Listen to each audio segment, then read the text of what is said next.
Hello friends, welcome back to the new video. In this video guys, we are going to talk about how to on tap sound means guys, touch sound guys, your phone screen touch sound guys, you want to on in your Xiaomi phone. So guys, you can on it. In this video guys, I am going to show you guys how can you on touch sound in your Xiaomi phone. In this video guys, I will show you.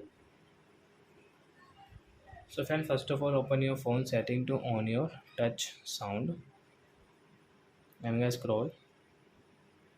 So you can see your sound and vibration setting like this green one. So guys tap here and guys again scroll and guys you can see your additional setting. So guys tap here and guys you can see this second one tap sound. So on from here and guys now you can see this tap sound in your Xiaomi phone guys. Then guys you can use your tap sound like that.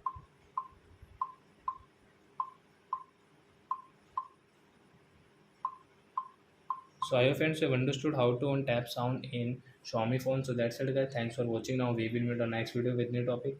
Before going guys, please go and like my video, subscribe my channel. Bye bye friends.